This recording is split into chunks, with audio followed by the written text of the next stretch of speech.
have, yeah, we're very happy to have Shouvik here for today's talk. Shouvik did his PhD in HRI, Shouvik, and then he was a postdoc at IIT Bombay and for a short while at IUCAA, and now he's a distinguished postdoc at Academia Sinica in Taiwan. Shouvik has done lots of very interesting works, very well-known works on neutron masses from cosmology, and today he's making us completely up to date. You can see at this archive, he's telling us about the paper that appeared in archive today morning. Now we don't have an excuse. Anyways, take it. Thanks.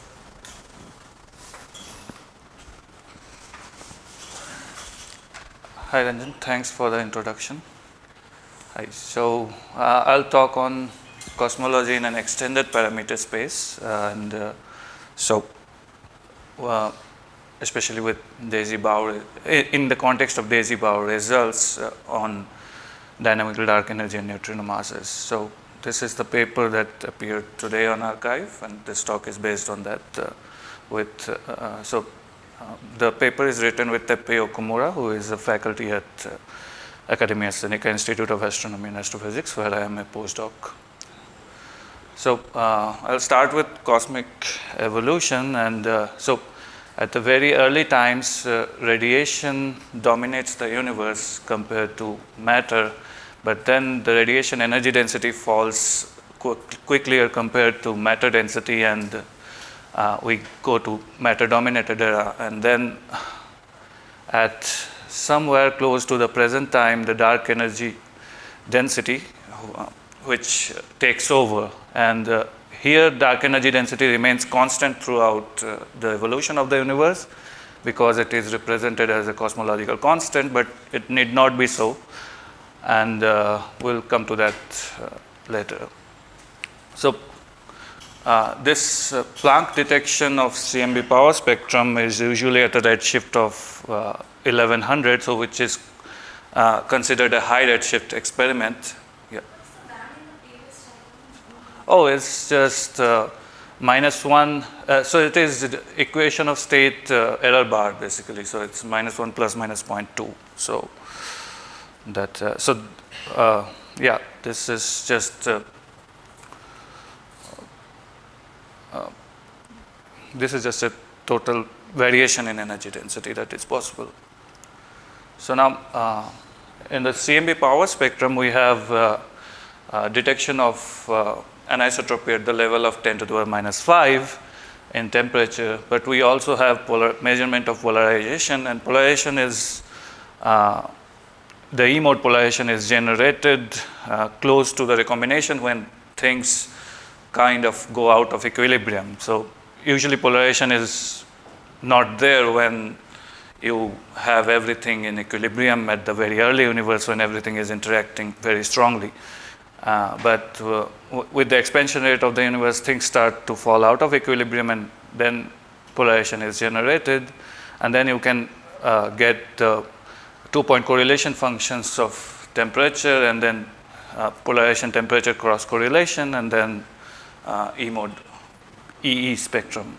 Now, and all of these, this is a lambda CDM feed, the red line, but depending on cosmological model, the fit can change.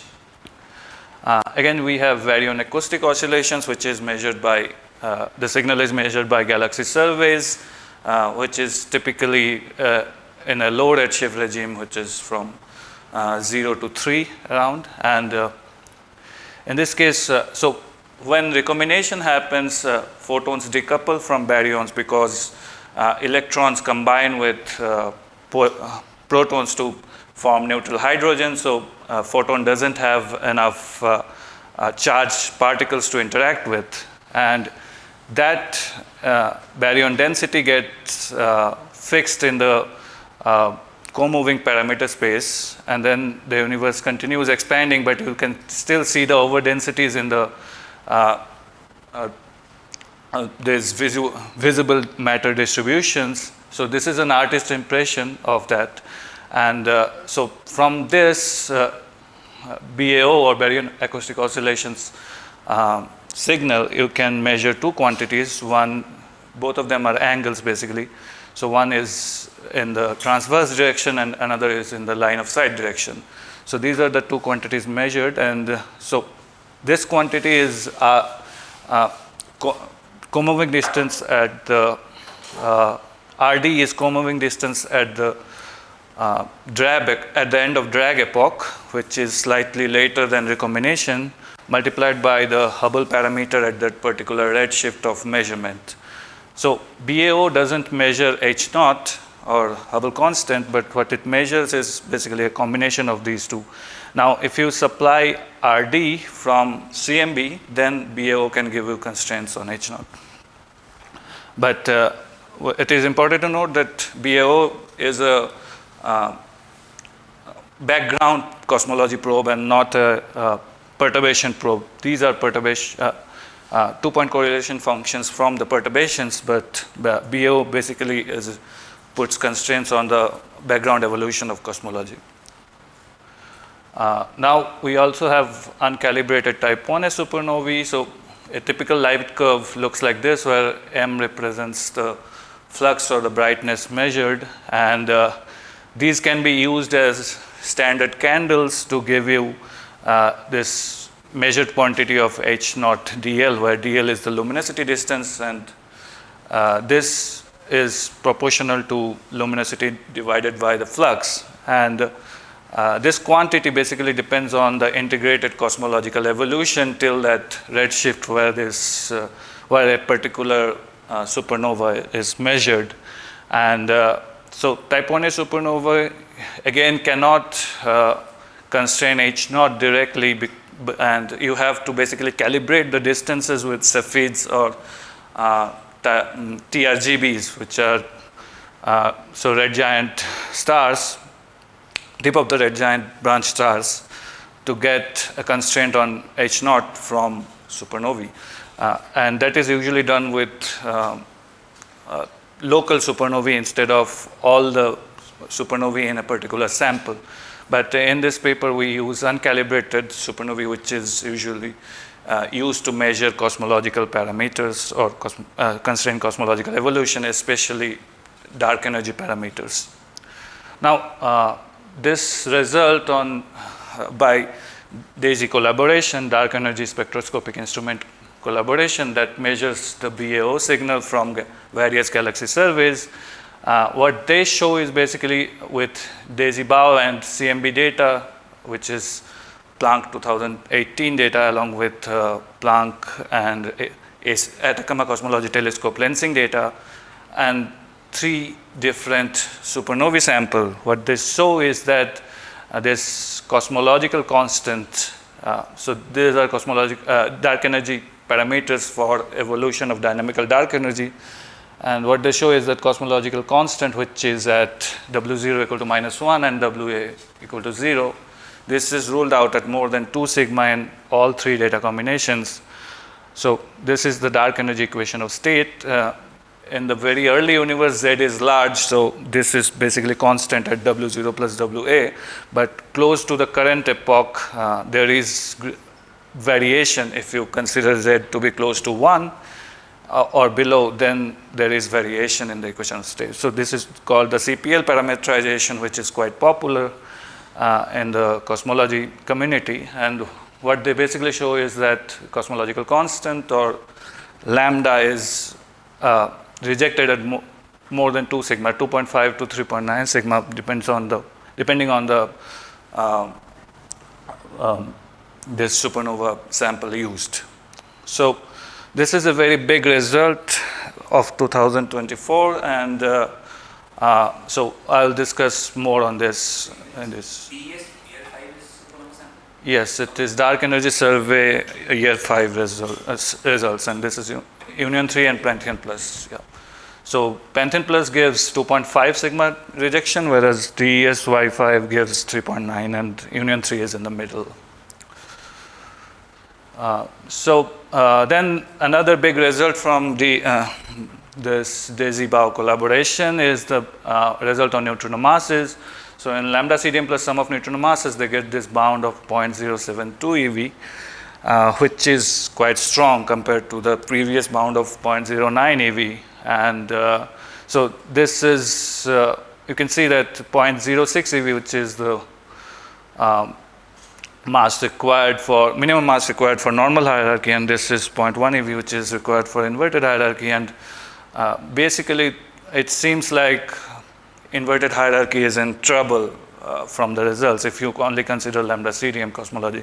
But with dynamical dark energy, this result gets relaxed to 0.17 eV. So now if it is not clear what is your background cosmology, so do we take this value, or this value is of course dependent on your choice of cosmology, and it is really kind of in a tricky situation right now, so to say. This must also, so they must, so these are 2 sigma bounds, or 95%. Yeah. They may also have a limit on ineffective, right? Or delta ineffective, whatever. Yes, this was this. So ineffective and some of neutron masses are not very highly correlated, so the bound won't change a lot just by adding an effective in the plot.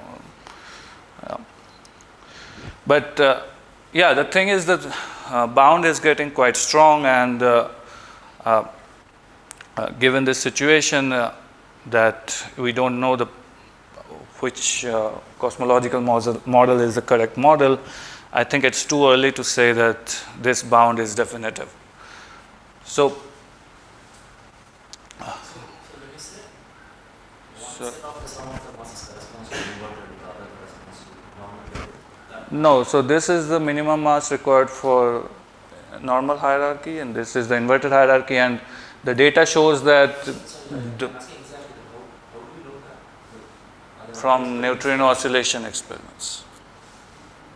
We have the delta and now we have the sum. Now we can Yes, I was coming to That's that. the next slide. That is the next slide. Yeah.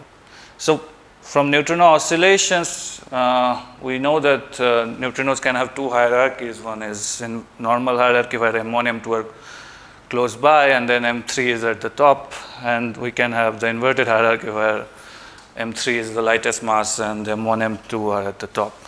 And so for normal hierarchy, it's around 0.057 eV currently, which is the minimum mass required, and for inverted hierarchy, it's 0.096 eV. Now going back to the previous slide, what I want you to remember is that there is no particular peak seen in this in these posterior distributions. So the data seems to be preferring the 0 mass completely. Like the likelihood is highest at the mass where the neutron mass is 0. So that is quite important to remember, because we are not seeing any peak. So So this constraint that you have provided for normal or inverted hierarchy, so this is from your bound, or this is like? this is from DESI BAO results. I have not come to my results yet. Combined result from different experiments including. This is including the CMB plus BAO, not with supernovae data. Yes, and this is with. She's asking about the next slide, right? Yeah, Yes, slide. Yeah. Oh, these are neutrino oscillation results. This is separate from that. This is cosmological results. The next one is just theory. You take the PDG values and you solve it. Yeah. So this is just, you can just Squared and Okay, just this is PTC value or experimental value? so using the using- you have the delta m square, base delta square, Yeah. you can solve it, assuming that one of them is greater than or equal to 0. Then you can get assuming Yeah, it's so- higher than 0. this is assuming that minimum mass here M1 or here M3 is equal to 0. Then if you use the delta M1, M21 square and delta M31 square values, then Compare this one with the previous result, how it is compared. So that's what she's no, saying. no. So So he's saying that this one is less than 0.07 EV. Yeah. Now go to the next slide. Yes. Go to the next slide. 0.0. Yeah. Yes. So you see, invert is ruled out. If you believe that. Yes. That's what exactly what he said. Yes, okay. so the cosmology is sensitive to the total sum of neutron masses, because cosmology is sensitive to the energy density, not individual neutron masses or the mass splittings. So that is why you get a bound, but we are not getting any detection here, only the upper bound. So this is cosmology only result, this is neutrino oscillation result, so 2 completely independent experiments. And this is giving a lower bound here, and we only have upper bound from cosmology. So this is upper bound, that is lower bound. Yes, this is upper bound, yeah, and these are lower bounds. So that is why the result from cosmology in this model is sort of making things difficult for inverted hierarchy for now. Yeah. What exactly is on the vertical axis? Oh, it's the probability. So it's a one-dimensional posterior distribution you get after doing MCMC. So this is just the probability distribution of Does the. it means that inverted hierarchy has been ruled out based upon your result? In the lambda CDM model, yes, but is lambda CDM the correct model? Then, and it is not completely ruled out because we don't have a detection at all. So, For the inverted. yeah. No, we don't have a detection of the neutrino mass, so it's just a bound. You are supposed to get a Gaussian like this if you have to rule out inverted hierarchy within the physical range, but cosmology seems to be just preferring the zero mass, which you don't know why. It might be a problem with the likelihoods, it might be a problem with the analysis method, we don't know. So this 1.17 is lambda CDM plus some parameter plus 2 W0 W. Yes, So that's 9 parameters. yes. So greater than zero. So uniform priors greater than zero. Yeah. So no negative mass is allowed. So neutrino masses also suppress the matter power spectrum because in the late universe, when neutrinos become non-relativistic, they will contribute to the matter density instead of the radiation density, and neutrinos still have very high thermal velocity, so they don't like to cluster like dark matter or baryons. So they take out energy from the clusters. So basically, the more neutrino mass you have, the greater the suppression of the matter power spectrum in small scales. This affects CMB lensing. So the power spectrum or the matter that lenses the CMB photons, and if you have more neutrino mass, then you reduce the lensing. Now, the Planck 2018 likelihood had an anomaly which is called the lensing anomaly. So here A lens or AL is a parameter which is not a physical parameter, but it is a consistency check parameter. So if you have a particular theory, you generate a particular power spectrum, and that will give you a lensing amplitude or lensing potential. Now this AL parameter artificially scales that lensing amplitude. So this is basically a scaling of the lensing amplitude parameter. And now you analyze the data with AL as a parameter, and if you get anything more than 1, then there is a consistency issue. So Planck 2018 likelihoods like this Planck PR4, this black curve, what it showed is that in the lambda CDM plus AL model, this was more than 2 sigma deviant from ALNs equal to 1. So, but there are new likelihoods which are Planck PR4 or publicly released 4 likelihoods, helipop and scam spec. So helipop is the high multipole likelihood, and what these show that this has significantly reduced, and now this tension, this anomaly is not there in the lambda CDM model, but nobody has checked it with dynamical dark energy model yet. So in our paper, we use the notation LNs instead of AL, but this is what motivated us to use the new Planck PR4 likelihoods instead of the Planck PR3 likelihoods, which are the DESI results are based on, like this. So, so dark energy changes the lensing of CMB photons in the very late universe. So the use of Planck likelihoods is, to some extent does affect the results. So that is why we think that Planck PR4 likelihood, using Planck PR4 likelihoods is better, because this kind of shows that there is no lensing anomaly, at least in the lambda CDM model.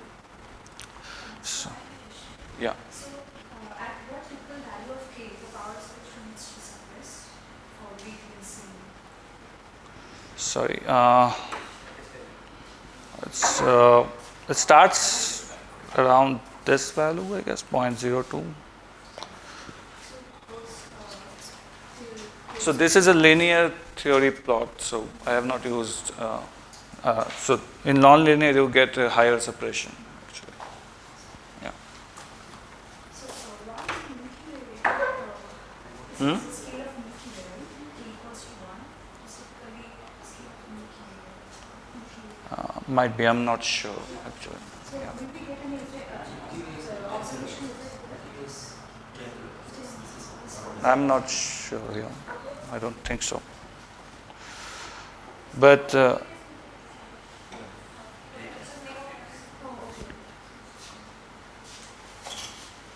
yeah, I'm not aware of any Milky Way level results. Yeah. It's usually with galaxy surveys, which are Milky Way level is much higher. yeah, much higher. Yeah. Hierarchy. Yeah. Milky Way But is the anyway, these are 3%.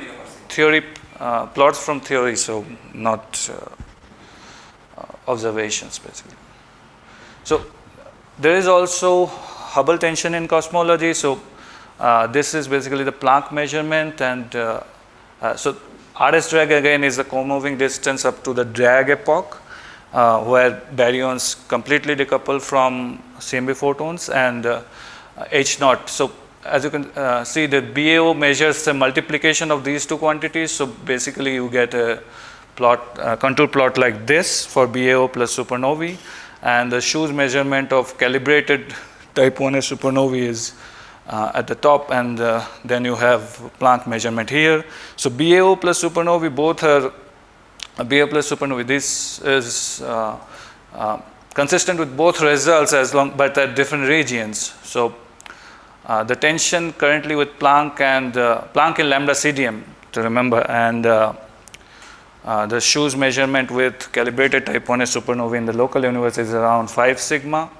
So, but it's not clear what happens if you have a very large extended parameter space. Does the tension survive or not?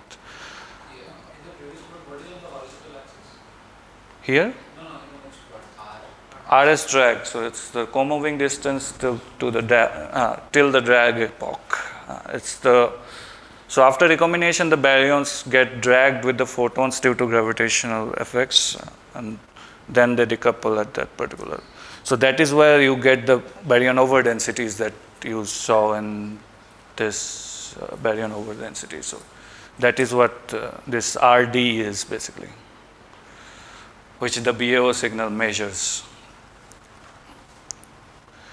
So so the Hubble tension is another issue, and we don't expect to solve the issue in our extended model because we are just using simple extensions to ΛCDM. But it's important to see how far the H0 tension reduces in this model, especially with dynamical dark energy. And lastly, there is also N effective, and so higher NF causes a suppression of the power spectrum. As you go up, there is a suppression, and there is also a phase shift. I won't go into the physics of that, but the thing is NF can be strongly constrained from temperature and polarization spectrum of CMB. But NF has a direct correlation with H0, because if you increase the number of non-radiation species, non-photon radiation species in the early universe, that will increase the Hubble parameter in the early universe. So, and that has an effect of increasing H0 in the late universe. So, so NF is the standard value of NF is 3.044, which is slightly higher than 3 because of electron-positron annihilation happening right after neutrino decoupling, which sort of heats up neutrinos a bit. But the thing is that if we can get an extra radiation species which is in thermal equilibrium, like if we can get NF of 4, then we can solve the Hubble tension. But currently the data doesn't allow very high NF values like that. But it will be important to see how with the new data sets if we can reduce the Hubble tension a bit with just NF. But again, this is a simple extension and not involving anything very non-trivial like neutrino self-interactions and stuff like that. So our 12 parameter extended model has 6 lambda CDM parameters and then the 6 new parameters. So WZ has 2 parameters for CPL parameterization. Then we have NF and sum of neutrino masses and LNs as I described. And we also have alpha S, which is the running of the scalar spectral index. So the primordial power spectrum of scalar perturbations look like this. AS is the amplitude and then NS is the spectral tilt. And then you have running of the spectral tilt, which is predicted to be non-zero in certain inflationary models. So we also include that in the model to see if we can get any constraints on this parameter, which is deviating from the expected value. So our main goals is to check whether the preference for dynamical dark energy that is seen in the DESI BAO results survives in a largely extended parameter space. We also aim to provide a robust bound on sum of neutrino masses which can be used by cosmology and particle physics community, especially because both the dynamical dark energy parameters H0 and the ALN's parameter, all of them are correlated with sum of neutrino masses. Like the ALN's correlation comes simply because sum of neutrino masses affects lensing and ALN's is dependent on that. So again, Planck PR3 likelihoods had the ALN's anomaly, which gave stronger constraint to sum of neutrino masses compared to Planck PR4. So that is, since we are taking care of ALNs in this model, we expect our bounds to be very robust for even in case of other models, basically. Now, we also try to give a definitive answer regarding the lensing anomaly in dynamical dark energy scenario with Planck PR4 likelihoods. As I said, in the lambda CDM model, there is no lensing anomaly with Planck PR4 likelihoods, but there was with PR3. But nobody has checked with dynamical dark energy. Now, we also we also want to assess the level of Hubble discrepancy in our 12 parameter extended cosmological model. So our data set says that Planck public release 4 likelihoods, which is this Hilipop and Lollipop, which have funny names, but basically this is high L temperature and polarization likelihood. Lollipop is low L E mode likelihood, and there is also Commander, which is Planck 2018 low L temperature likelihood. So low L means large scale, and high multipole means usually small scale. Now, CMB lensing, we also use the latest results from Planck. What about low LTE that is not released? No, we don't use the low LTE. It used to be there with the Planck 2015, but I don't think the public versions of Planck likelihoods have TE anymore. Do you know why? They probably don't have a lot of noise, so yeah. Yeah, so we also have the latest CMB lensing data from Planck PR4 and Atacama Cosmology Telescope data release 6. We of course have BAO data, the full DESI data release 1 from. What about SPT? You can use SPT as well, but you need to be very careful regarding the ranges. I mean, this is not trivial to combine the lensing data sets together. So they release the public likelihoods, which we are using, but ACT released the total likelihoods, but it's not trivial to include all of them together. Yeah. We also have Pantheon Plus and DES DR5, which is Pan Plus and DES Y5. So these two supernovae sample have common supernovae, so you can't use them together. So we have to avoid any double counting. So these are used separately. So this is our main result in the paper, so Planck PR4 is the only. So this means only using Planck PR4. Then we add lensing. Then we add DESI BAO. Then we add Pantheon Plus, and then DSY5. So these are the. So this is the W0 WA contour plot, 2-dimensional contour plot, and so with Pantheon Plus, with this red contour plots, we can see that the cosmological constant is included at 2 sigma.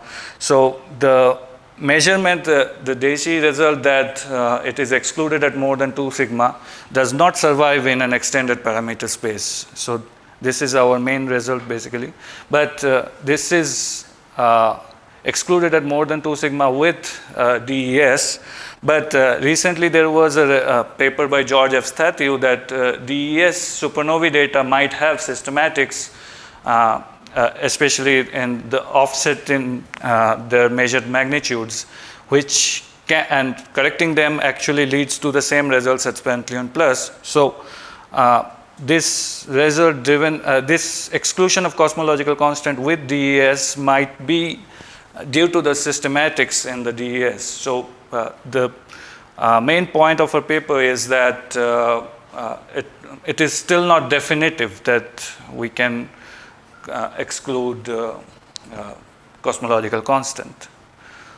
And the other thing is to note is this area, this region of the parameter space is non-phantom dark energy, where basically the equation of state never goes lower than -1. So this is basically what is this is basically the parameter space for quintessence-like models or scalar field, simple scalar field models. And so these are more physically reliable because when you have phantom crossing and other things, it is very difficult to theoretically handle those models of dark energy. So, but we see that with Pantheon Plus, there is still some parameter space which is included for quintessence-like dark energy. For neutrino masses, we also have some good results, especially that we see peaks in all our 1D posterior distributions. But since we are in a large parameter space, basically the bounds are much more relaxed. But at the same time, they are more robust because we are taking care of all the degeneracies. And so we are basically providing this bound of around 0.3 eV with all the combined data sets, Pantheon Plus or DS5 read to similar results. So this is the bound we are prescribing that people use for now because there is uncertainty regarding which model is our true cosmological model. And the peaks also mean that future data sets with much better precision might be able to actually measure some of neutrino masses at a later stage. So with 3 data sets, we actually see 1 sigma detection, but in cosmology, usually we do not consider it a detection unless it is more than 2 sigma. So maybe in future, we can see a detection of non-zero neutrino masses at more than 2 sigma. Yeah. When we get this, results of neutrino masses, is it assumed that all the 3 neutrinos come with the same mass? Yes. The sum, yes, but they are assumed that all the 3 neutrinos have the same mass, yes. So does it change things a lot if the 3 have equal mass? No, the forecasts show that when you have a detection, then the degenerate hierarchy, which is called degenerate hierarchy, this all the neutrino mass is the same. So degenerate hierarchy will lead to a detection, and the normal hierarchy or inverted hierarchy does not. So if the true hierarchy is normal or inverted, the use of the degenerate hierarchy will not cause a big bias. It's less than 1 sigma usually. So use of degenerate hierarchy is okay. In case of a detection, it will give you the correct value. Yeah.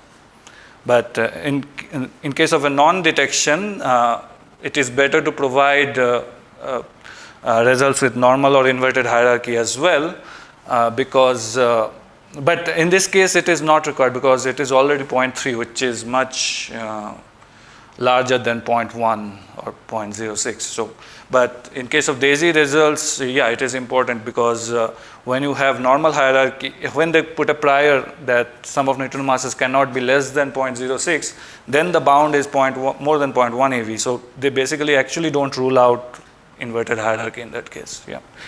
But with our results, it's not required because even if I give a prior of 0.06 eV instead of 0, greater than 0.06 eV, the result will not change much because the bound is already relaxed quite a lot.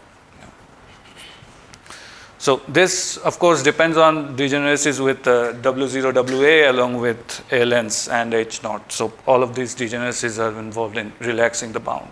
Yeah. So in case of lensing anomaly, we see that all the dataset combinations allow A lens equal to 1 within 2 sigma, but we see that with these two datasets, it's actually rejected at more than 1 sigma, but it's allowed at 2 sigma. So there is technically no lensing anomaly in the data sets that we see. And this is, we believe, because of the Planck PR4 likelihoods, because if we use Planck PR3, I think we won't get the L lens equal to 1 allowed at 2 sigma. Yeah. So, so anyway, even in dynamical dark energy scenarios, there is currently no lensing anomaly.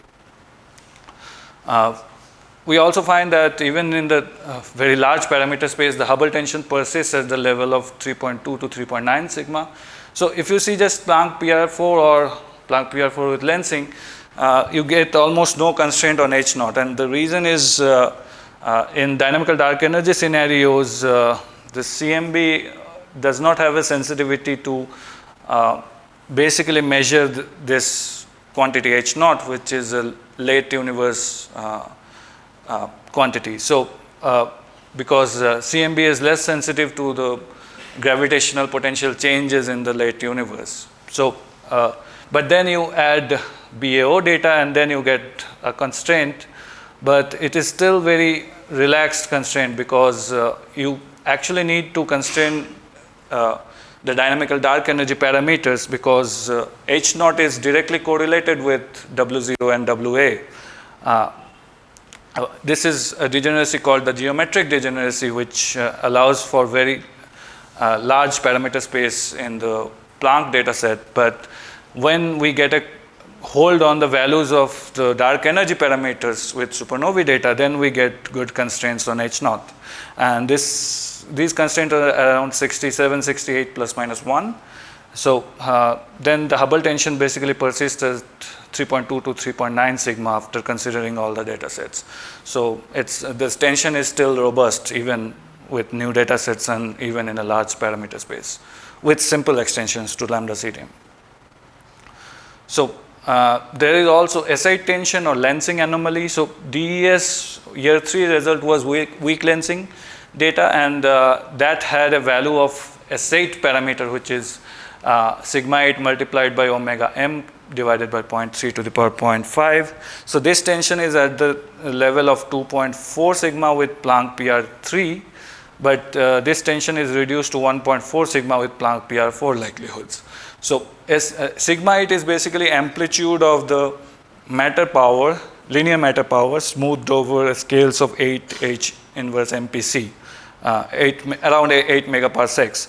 So if you measure this quantity, and then so it was previously more well known as sigma 8 tension, but we use the S8 parameter because it has less degeneracies with other parameters. And what we found is that now the tension is reduced to 1.4 sigma with Planck PR4 likelihood. So the tension is not very significant with only one data set. But if the situation changes a bit, if you use a lot of weak lensing data, like if you go on, so there are various weak lensing measurements from various surveys, and if you use the combined power of all the data sets, then the tension is then the tension will probably increase. But given this single DES dark energy survey measurement, which is quite popular, we find that the tension is reduced. Again, for N effective and alpha S, we see that both the standard values are included in within 1 sigma, so there is no deviation from standard values. So we actually expect a small running instead of 0 from even slow roll inflationary models, but currently the data is not very strong to constrain it at that level. So for now, it is there is no discrepancy compared to lambda CDM. And in NF also, we don't see a very large change. But to get to solve the Hubble tension, we need 4, which is very strongly constrained. So there is no solution to Hubble tension with just using an effective, even in this very large parameter space. So to summarize, the evidence of dynamical dark energy is not yet robust, and the peaks in the sum of neutrino masses parameter posterior show a promising trend towards possible detection of neutrino masses. We also prescribe this bound of 0.3 eV to be used for now, given the uncertainty regarding the background cosmological model. We see there is no significant lensing anomaly in dynamical dark energy models with Planck PR4 likelihoods. That is contrary to earlier findings or with Planck PR3 based likelihoods. And these simple extensions to lambda CDM are not sufficient to solve the Hubble tension below 2 sigma level, which should be considered a solution, but there is no solution yet. And the asset tension reduces to around 1.4 sigma with all the data sets combined. Yeah. Thank you. Thank you, Shouvik. Excellent talk. Are there other questions? So this lensing anomaly, Planck PR3 can be attributed to the systematic. Yes, there is probably no physical reason for the anomaly. Yeah, it's just systematics. So there was a 10% level anomaly basically, but in the Planck data, in the anisotropy data, I mean the 2-point correlation functions, but not in the CMB lensing data. So CMB lensing had no problem with the A lens parameter. So 4-point correlation functions. So the CMB anisotropies are measured with 2-point correlation functions, CMB power spectra, and the lensing is measured with 4-point correlation. Then there was no anomaly. So that is why people thought that it is a, just a statistical fluke instead of, or a systematic issue instead of any actual problem. But yeah, this lensing problem is related to the curvature issue that you might have heard, because closed universes create greater lensing. So basically, Planck data alone gave a much better fit to a closed universe compared to lambda CDM. So yeah, that was there was quite a bit of literature on that, which is the curvature tension, but that is related to this. But we don't expect any curvature tension now with Planck data. So that's how people measure the total order of the universe using these kind of In that case, you vary omega k, the omega k parameter instead of valence. Yeah. But those are related problems. Yeah. I have a question. Yeah. So you are using this 12 parameter, but I mean, so I know this question probably has no meaning, but still let me ask. So what is the meaning of extended parameter space? You are extending it, but how much can extend? Is this sort of like a minimum basis or something? I know this question has no meaning, so I'm just curious. No, you can extend even further, but there has to be some justification for extending too much, I think. Yes. So in our case, we are using simple extensions where there is motivation to see if there is any change or not. Yeah. So we need to see if, in this case, we found that usually N effective is not correlated with sum of neutrino masses, but when we use the supernovae data, when we add the supernovae data to the other data sets, then we find a small correlation. So yeah, typically if you don't have correlated parameters, then you don't need to add them. But if you have correlation, then that can change the bounds, right? So because there will be degeneracies which will relax the bounds. So Yeah, and ineffective, of course, has other. The main reason to use ineffective is, of course, the Hubble tension, that we need to see if the Hubble tension is robust or not in a higher parameter. In a larger parameter space. Because as we see that dynamical dark energy, the evidence for dynamical dark energy is quite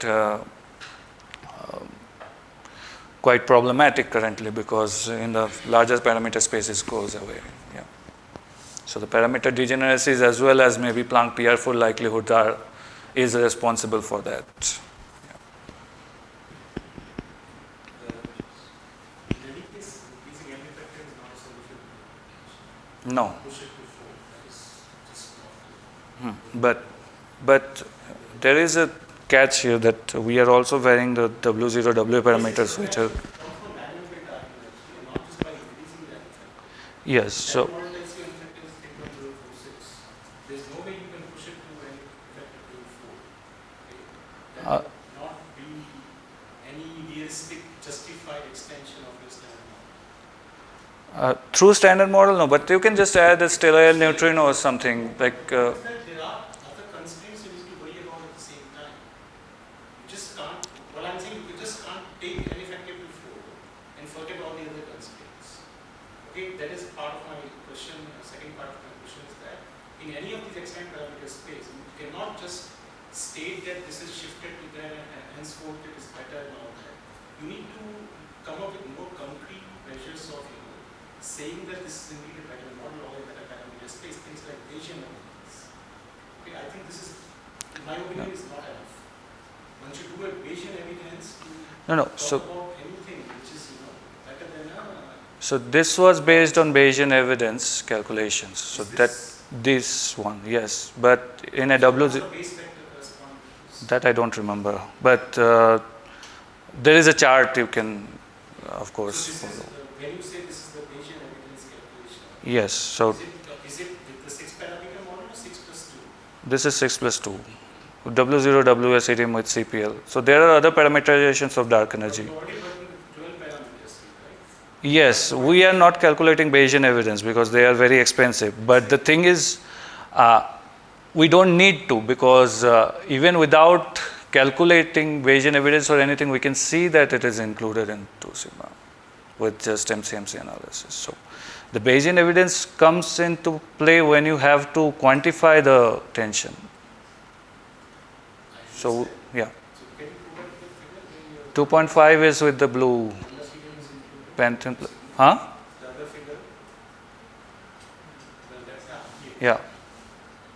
So here we don't quantify the tension with DESY5. We just say that this is included within 2 sigma, as we can see from the plot. And with DESY5, it's not included. That is enough for our conclusion that the evidence for dynamical dark energy is not definitive. Yeah, we don't. So if we have to calculate the evidence, that is a lot more work, because this alone takes a lot of work, because there are 12 parameters and lots of likelihoods. So this takes a very large amount of computational power already. But we don't really need the Bayesian evidence calculation here. So as you said, DESY5 in each case is problematic. Yes, as George F. Satyev pointed out, and also another paper pointed out. So George F. Satyev mentioned some offset in magnitude between Planck plus, and so they they measure the apparent magnitude, right? And, so he checked the common supernovae between the two samples. So Planck plus is measured spectroscopically, whereas DES is measured photometrically. Now, so the methods are different, and the samples, the supernovae that are common to both, there is an offset in the measured magnitude. And when it is corrected, then DES seems to agree with Planck plus. So that was the point made by George F. Satyev's paper. So, and there is another paper which shows that there might be issues in both the datasets with high redshift supernovae, both Planck plus and DES. I have to check. Yeah, but so the thing is that this dynamical dark energy thing is not definitive completely. And the other thing is even DESI data has come into question because of one particular data point which is very deviant from ΛCDM, but others seem to agree. Yeah. People are also doing like replacing that particular data point, that LRD data point with the SDS. Yes, yes. Did you try to see what are the predictions? No, we didn't try to see because that is already there in the if you consider SDSs for that particular point, it is already seen that there is no dynamical dark energy preference there, so there is no point in doing that analysis. Our point was to show that even with DESI data, you don't have a definitive analysis. Of course, we didn't know what will come out before doing the analysis. Are there other questions? Okay, if not, let's thank Shouvik again for this. He's around asking more questions. Thanks.